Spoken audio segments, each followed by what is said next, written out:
Bienvenue dans cette édition de Première Classe TV. Nous nous rendons d'abord à Payerne en Suisse pour découvrir une nouvelle compagnie aérienne d'affaires totalement durable.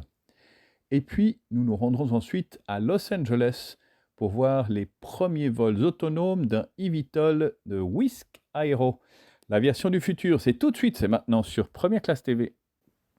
Nouvelle compagnie aérienne suisse, Sky2Share, a été fondée dans le but de créer de la valeur durable dans l'aviation d'affaires.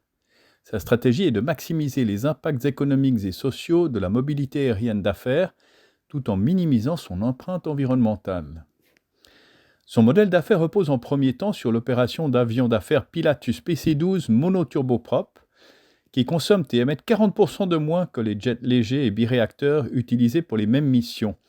L'élimination de 50% des émissions de CO2 par captage direct du carbone dans l'air ambiant, effectuée par une organisation pionnière spin-off de l'EPFZ, et l'optimisation des procédures d'utilisation normalisées, permettant jusqu'à 10% d'émissions en moins, pour une mobilité aérienne en copropriété dédiée uniquement aux entreprises.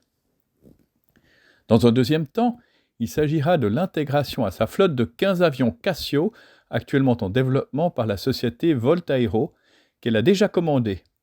Le Casio à propulsion hybride électrique réduit de 30% les émissions et sera à terme capable d'utiliser du biogasoline dont l'essai vient d'être effectué avec succès, puis de l'hydrogène liquide respectivement très faible et presque nul en émissions de CO2 sur leur cycle de vie du carbone.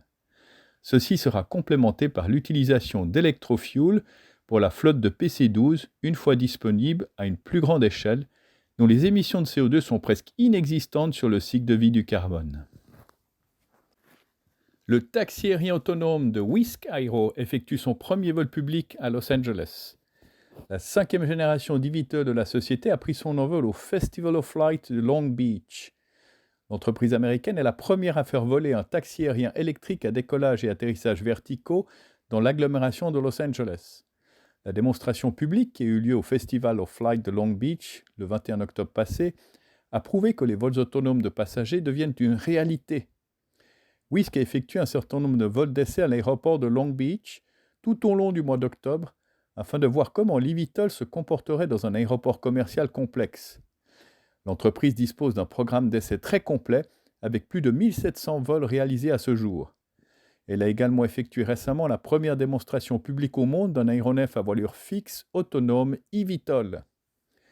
La nouvelle génération 6, qui a été dévoilée au Salon du Bourget en juin passé, a une autonomie de 150 km et une vitesse de croisière de 250 km/h. Le vol est silencieux et sûr.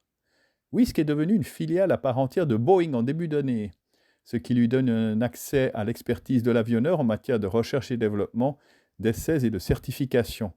La société prévoit que ces taxis aériens seront opérationnels d'ici la fin de la décennie. C'est ainsi que se termine cette édition de Première Classe TV. N'oubliez pas de cliquer sur j'aime, de vous abonner, de partager ces vidéos.